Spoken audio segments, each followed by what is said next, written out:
Mardi 16 juin 2026.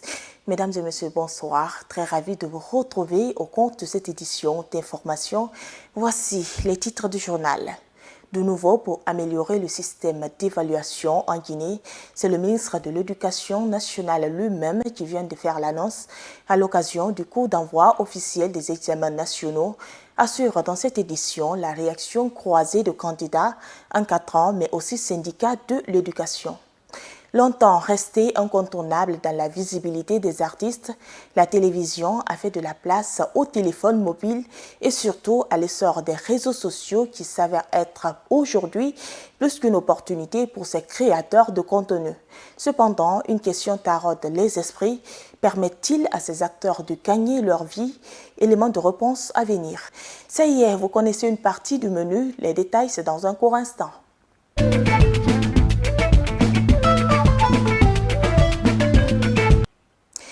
Encore une fois, bienvenue, je vous l'annonçais il y a très peu, à quelques heures de lancement des examens nationaux, le ministre de l'Éducation nationale, de l'enseignement technique et de la formation professionnelle se veut rassurant.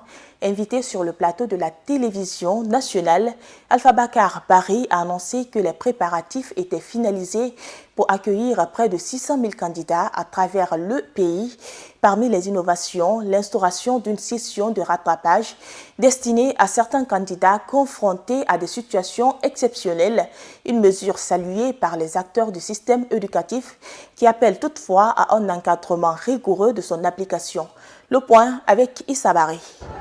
À la veille du démarrage des examens nationaux, les autorités éducatives affichent leur confiance. Des passages, il y a quelques jours sur le plateau de la télévision nationale, le ministre de l'Éducation nationale, de l'enseignement technique et de la formation professionnelle a assuré que toutes les dispositions étaient prises pour garantir le bon déroulement des évaluations sur l'ensemble du territoire national. Mais l'une des principales annonces de cette sortie médiatique reste l'introduction d'une session de rattrapage au baccalauréat pour certains candidats confrontés à des circonstances exceptionnelles. Au sein de structures syndicales de l'éducation, cette innovation est globalement accueillie. Ces innovations vont dans l'intérêt suprême des apprenants, des candidats. Parce que nous ne pouvons pas comprendre qu'un candidat ayant suivi le cours du début jusqu'à la fin de l'année, qui commence à affronter les examens nationaux et qui soit confronté à une seule journée qui impacterait sa vie. On peut voir des cas d'incendie, des cas d'inondation, des cas de forte pluie, des cas d'accouchement. Ces cas-là peuvent intervenir du jour au lendemain. Je crois qu'il est loisible que l'État donne une seconde chance à des cas pareils. Du côté des candidats, l'annonce suscite également de l'enthousiasme. Si beaucoup considèrent cette disposition comme une opportunité supplémentaire de poursuivre leur parcours scolaire malgré des difficultés imprévues, d'autres espèrent néanmoins une transparence totale par les autorités. En tant que gouvernant, je pense qu'ils jugeront nécessaire de vérifier d'abord avant de le croire à ce qu'il dit. Il doit donner des preuves qui prouvent que réellement ce qu'il a dit est vrai. Parce que l'État aussi, c'est pas comme ça, croire à tout le monde à ce qu'il dit. Pour moi, c'est une bonne idée parce qu'on a beaucoup vu ces cas pareils. Donc, on n'avait pas la force de nous exprimer, même pour dire qu'on va parler au ministre ou bien parler de ça en public.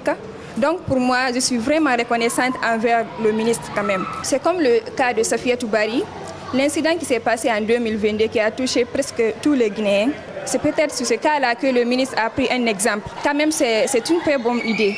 Par ailleurs, ce syndicaliste insiste toutefois sur la nécessité de définir un cadre clair, transparent et rigoureux afin d'éviter toute ambiguïté dans l'application de cette mesure.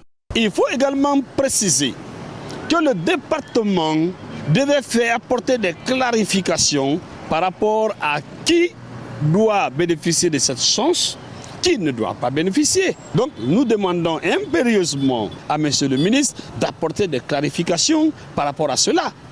Cette année, près de 600 000 candidats sont attendus dans les différents centres d'examen du pays. Pour rappel, les autorités misent sur une organisation sans faille pour préserver la crédibilité des examens nationaux. Eux aussi, ils attendent une bonne nouvelle, mais qui peine à venir. Plus de 360 migrants guinéens rapatriés au Maroc sont depuis plus d'un mois à la quête d'une audience au ministère des Affaires étrangères, de l'intégration africaine et des Guinéens établis à l'étranger. Objectif, rencontrer les responsables de l'institution en vue de discuter de leur insertion socio-professionnelle. Depuis là, ils se retrouvent tout le lundi à la devanture du département avec pour ultime espoir de rencontrer le ministre Maurice Santan Kouyaté. Je vous propose de suivre le porte-parole de ce groupe de migrants. Nous sommes au nombre de 360 personnes. On a été rapatriés depuis le Maroc et on nous a donné des programmes de venir au ministère ici. Depuis, ça fait au moins 2 mois comme ça. Et on nous dit chaque lundi de venir ici. Il y a des gens qui quittent à Zéro-Touré, d'autres qui quittent à Mamou, Labou. Nous se trouvons à Conakry, c'est pour cela que nous sommes ici. Et il y a d'autres aussi qui ne peuvent pas payer leur transport pour venir au ministère ici. Vous voyez? Donc nous sommes là, c'est nous qui avons pu payer notre transport et venir ici. Et quand nous venons ici, nous nous donnent des rendez-vous. Quand on vient, nous devons appeler la police pour s'engager ici. Donc ce n'est pas la première fois, ce n'est pas la deuxième fois, ce n'est pas la troisième fois. C'est pour cela que nous avons pris disposition de vous appeler aujourd'hui, de vous expliquer nos problèmes. C'est pour cela que nous sommes là.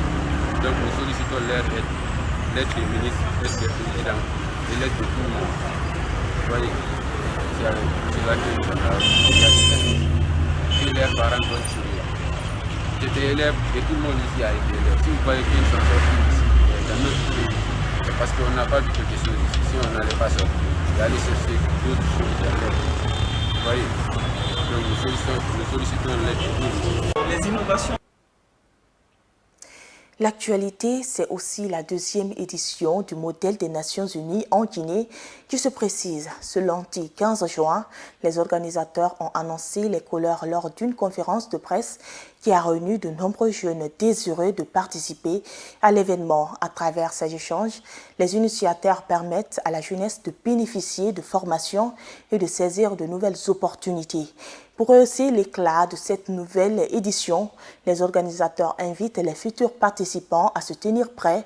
Au même moment, ils lancent un appel à l'État et aux partenaires pour obtenir leur soutien. Suivez.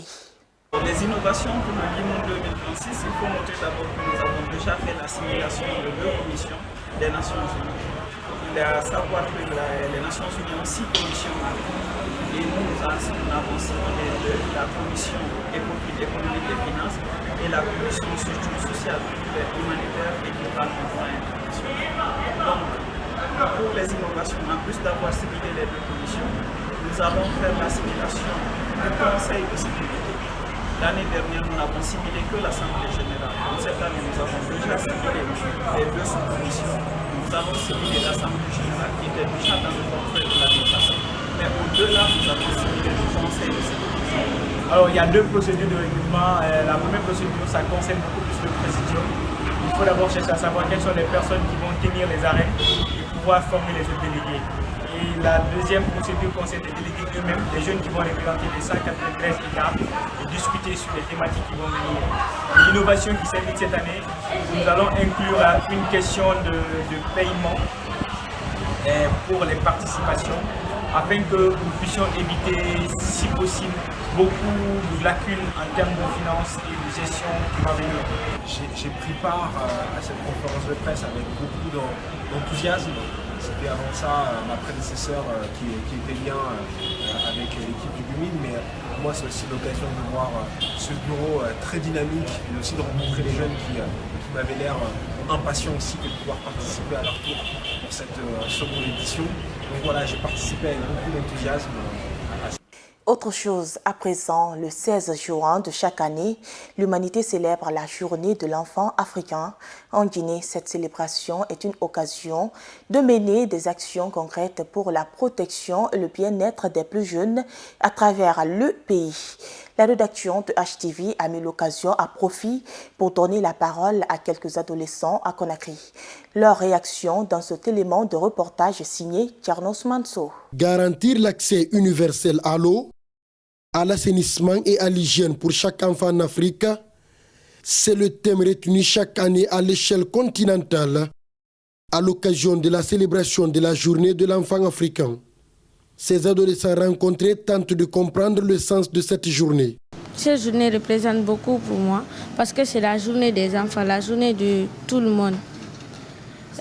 Ils ont bien fait de créer cette journée des enfants. J'aimerais dire à mes amis qui ne sont pas à l'école qu'ils devraient être bien instruits. Ils devraient venir à l'école pour s'instruire, comprendre les trucs, comprendre comment faire et comment être pour ne pas voler ni rester pauvre toujours. Cette journée, c'est notre joie, c'est notre fierté. J'aimerais aller à la bibliothèque pour me divertir et lire. Il faut d'abord se détendre, pas le stress. Il faut toujours lire et écouter. Il faut toujours apprendre. Il faut rester simple et ne pas se stresser. Contrairement aux deux premiers, cet adolescent n'est pas inscrit à l'école. Si Mamadou Sadio Diallo regrette sa situation, il semble déjà se projeter sur l'avenir.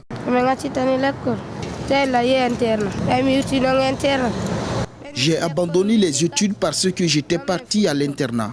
Maintenant, je préfère faire ce métier pour aider mes parents à l'avenir. Je demande à mes amis de partir à l'école ou faire un métier. Le gouvernement doit accompagner les élèves et ceux qui font le métier.